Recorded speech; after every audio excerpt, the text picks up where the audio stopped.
Assalamu alaikum. I'm Abdul Muiz from first year MBBS Sims Multan. My name is Afnan Kareem, first year MBBS student from SIMS Multan. Students, आज जो हमारा practical है उसमें हम blood pressure measure करेंगे। तो सबसे पहले इसके अपरेटस की बात कर लेते हैं। ये हमारे पास यहाँ पे मर्करी स्फेगोमैनोमीटर है। मर्करी स्फेगोमैनोमीटर के अलावा भी हमारे पास डिजिटल स्फेगोमैनोमीटर भी होता है और एनोरॉइड स्फेगोमैनोमीटर भी होता है। मर्करी को सबसे एक्यूरेट समझा जाता है। अब इसके पार्ट्स की बात कर लेते हैं।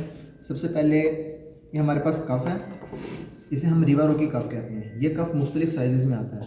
अगर कोई इन्फेंट्स या चिल्ड्रन वगैरह हैं उनमें ये कफ छोटे साइज़ का होता है, लेकिन अगर कोई एडल्ट्स हैं तो उनमें ये ऑलमोस्ट 12.5 सेंटीमीटर का होता है। और अगर आप थाई वगैरह में या कहीं और ब्लड प्रेशर में ये कर रहे हैं जिस वहाँ पे इससे भी बड़ा कफ लग सकता है। उसके अलावा ये हमारे पास ये एयर पंप है, इसकी मदद से हम पंप करेंगे इसके अंदर एयर, और ये इसकी नॉब है जिसकी मदद से हम प्रेशर को बढ़ा सकते हैं या रिलीज़ कर सकते हैं। उसके बाद इस एयर पंप के साथ एक ट्यूब कनेक्ट है जो इसको कफ के साथ जोड़ रही है, और कफ से एक ट्यूब कनेक्ट है जो इसको अपरेटस के साथ मर्करी स्फेगोमैनोमीटर के साथ जोड़ रही है। तो स्टूडेंट्स, हमारे पास ब्लड प्रेशर को मेजर करने के दो तरीके होते हैं। एक डायरेक्ट मेथड होता है और एक इनडायरेक्ट मेथड होता है। जो हमारे पास हॉस्पिटल्स में अगर इमरजेंसी वगैरह में परफॉर्म होता है वो डायरेक्ट मेथड होता है। उसमें हम क्या करते हैं, हम कैनुला को IV पास करते हैं और उसको मैनोमीटर के साथ जोड़ देते हैं जिससे हम डायरेक्ट वेसल के अंदर से प्रेशर ले सकते हैं। और इनडायरेक्ट मेथड जो हम घरों वगैरह में यूजुअली करते हैं या लेबोरेटरीज वगैरह में करते हैं वो हमारे पास इनडायरेक्ट मेथड होता है। वो भी अगर से दो तरह का होता है, एक पाल्पेटरी होता है और एक ऑस्कल्टेटरी होता है। पाल्पेटरी में आपने सिर्फ वेसल की पल्स लेके उसकी मदद से ब्लड प्रेशर फाइंड कर लेना है, और ऑस्कल्टेटरी में आपने स्टेथोस्कोप यूज़ करना है और उससे आपने ब्लड प्रेशर फाइंड कर लेना है। तो आप सब्जेक्ट की तरफ चलते हैं और सब्जेक्ट से सबसे पहले कंसेंट लेंगे, उसके बाद उनको ऑपरेटर समझाएंगे। अस्सलाम वालेकुम। वालेकुम सलाम। नाम से मैंने आपका ब्लड प्रेशर मेजर करना है, आप इसकी इजाज़त देते हैं? जी इजाज़त है। अच्छा, उम्मीद है आपको इसमें ना मसला नहीं आएगा। तो सबसे पहले पेशेंट की आर्म का एरिया एक्सपोज कर लेना, ताकि एक तो आपको जहाँ पे आपने ये पाल्पेट ऑस्कल्टेट करना है वो भी एरिया वाज़ेह हो, और उसके अलावा कफ भी आप आसानी से लगा सकें। थोड़ा सा भी अपने बाजू ऊपर कर लीजिएगा।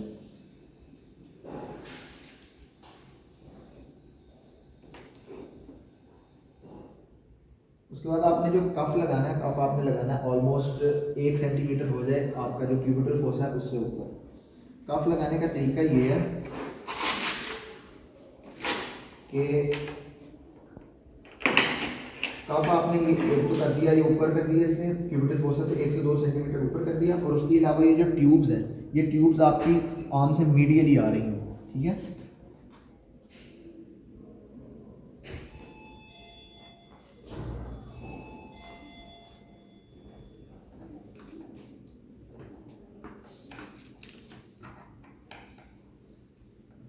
अब पहले हम परफॉर्म कर लेते हैं पाल्पेटरी मेथड। पाल्पेटरी मेथड में आपने क्या करना है, आपने सिंपली यहाँ से इसी आर्म की आपने रेडियल पल्स ले लेनी है, और साथ आपने जब रेडियल पल्स ले ली उसके बाद आपने ना इस एयर पंप की मदद से पंप करने लग जाना है।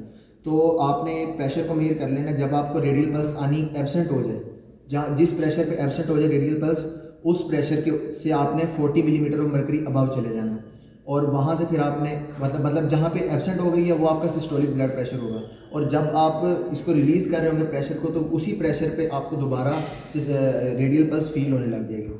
तो एक तो इस अपरेटस की सबसे पहली प्रिकॉशन तो ये है कि आपने सबसे पहले चेक कर लेना कि आपका स्फेगमोमैनोमीटर ऑन होना चाहिए। ये इसका ऑन ऑफ स्विच है, ये यहाँ से इसको आपने ऑन कर देना। ये यहाँ से हमारा अपरेटस ऑन हो गया। उसके बाद आपने ये चेक कर लेना कि पंप आपका पहले क्लोज हो, ठीक है। पंप आप पंप करके उसके बाद आप इसको आहिस्ता आहिस्ता ओपन करते हैं। तो मैं सबसे पहले यहाँ से इनकी रेडियल पल्स ले लूँगा।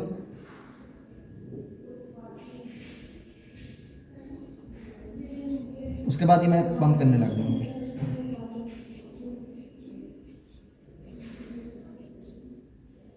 या मुझे ऑलमोस्ट इनकी पल्स 120 पे एब्सेंट हुई है, तो मैंने ऑलमोस्ट 160 तक चला गया हूँ मैं, ठीक है।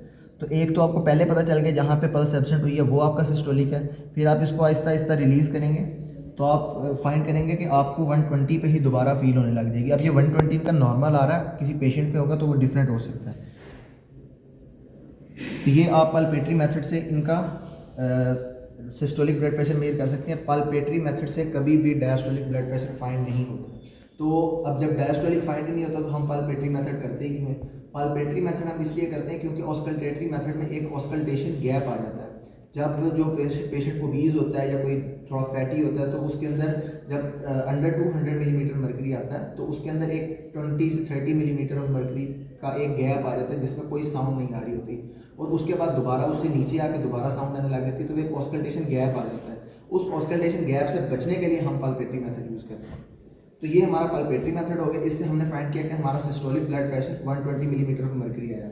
उसके बाद हम क्योंकि हमने डायस्टोलिक भी फाइंड करना है, तो हम उसके लिए ऑस्कल्टेटरी की हेल्प ले लेंगे। ऑस्कल्टेटरी के लिए आपको एक स्टेथोस्कोप भी चाहिए होगा। स्टेथोस्कोप की भी एक प्रिकॉशन ये है कि आपने स्टेथ यूज़ करने से पहले चेक करना है कि स्टेथ ऑन है या नहीं है। तो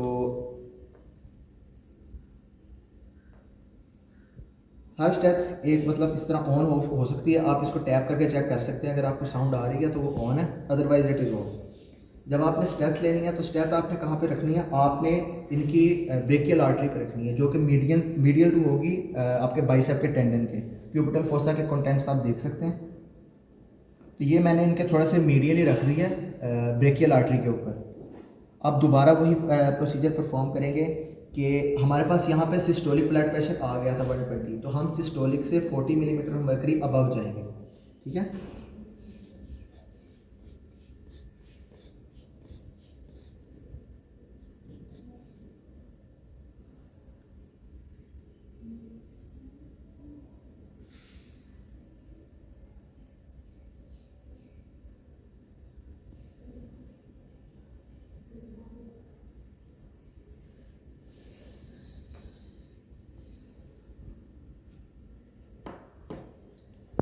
तो यहाँ पे हमने इनका डायस्टोलिक भी फाइंड कर लिया। उसके बाद आपने पेशेंट का थैंक यू करना, ये अपना बहुत शुक्रिया था उनका।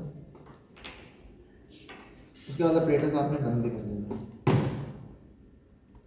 तो इससे हमारे पास डायस्टोलिक ब्लड प्रेशर भी आ गया।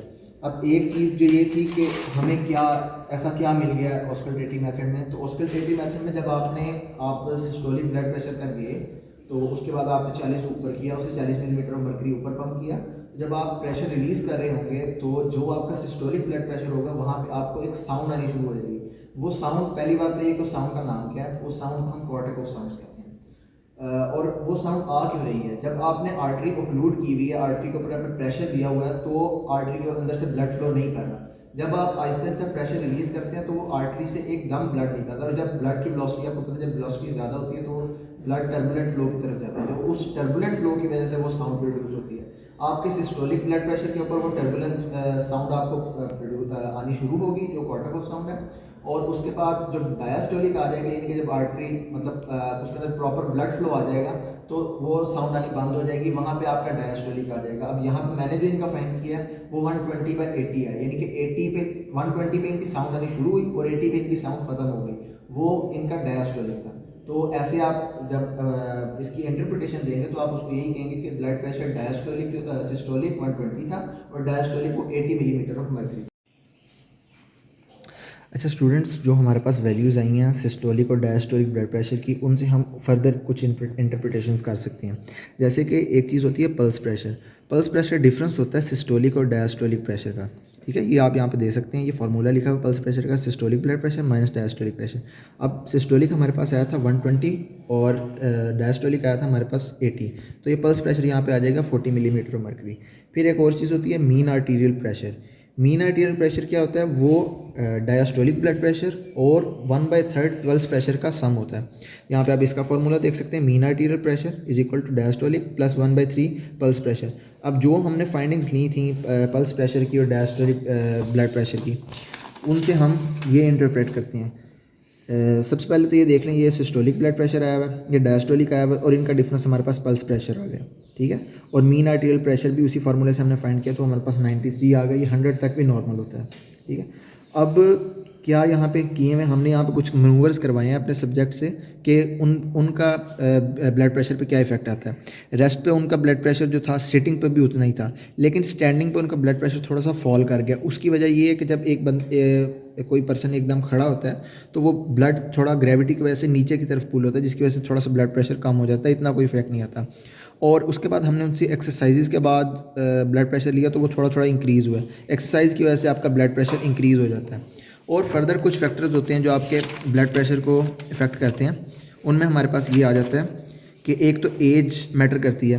ठीक है, एज आप जिस तरह आपकी एज बढ़ती जाती है आपका ब्लड प्रेशर बढ़ता जाता है, क्योंकि आपकी जो वेसल्स हैं वो स्टिफ होने लग जाती हैं। और उसके अलावा हम बात कर लें तो सेक्स के अंदर जो फीमेल्स हैं उनके अंदर पहले तो मीनोपॉज से पहले तो कम होता है, लेकिन मेल से, लेकिन मीनोपॉज के बाद उनका अपने रिस्पेक्टिव एज के मेल से ब्लड प्रेशर ज़्यादा हो जाता है। उसके अलावा एक्सरसाइज की अभी हमने बात की कि एक्सरसाइज के बाद इंक्रीज़ हो जाता है। उसके अलावा जो रेस पे भी रेस भी इफ़ेक्ट करती है ब्लड प्रेशर को। जैसे इधर लिखा हुआ है कि जो अफ्रीकन और अमेरिकन वगैरह हैं वो उनकी सॉल्ट इनटेक ज़्यादा है, जिसकी वजह से उनका ब्लड प्रेशर ज़्यादा है। बस ये इसके फैक्टर्स थे जो इनको इफ़ेक्ट कर रहे हैं। स्टूडेंट्स, जैसे हमने बात की थी पहले मर्करी स्फेगोमीटर और दूसरों की, तो ये हमारे पास एक तस्वीर है जो मर्करी स्फेगोमीटर की है। ये हमारे पास एनारॉयड है और ये हमारे पास डिजिटल स्फेगोमीटर है। इसमें अगर ईज़ की बात करें तो सबसे ईज़ यही होता है मर्करी डिजिटल वाला। ये कोई एक पर्सन है तो वो अपना खुद भी चेक कर सकता है। और जो अगर एक्यूरेसी की बात करें तो सबसे ज़्यादा एक्यूरेसी हमारे पास मर्करी की आती है। तो उम्मीद है आपको प्रैक्टिकल समझ आ गया होगा। अगर वीडियो अच्छी लगी है तो अपने दोस्तों के साथ भी इसे शेयर करें ताकि उनकी भी हेल्प हो सके।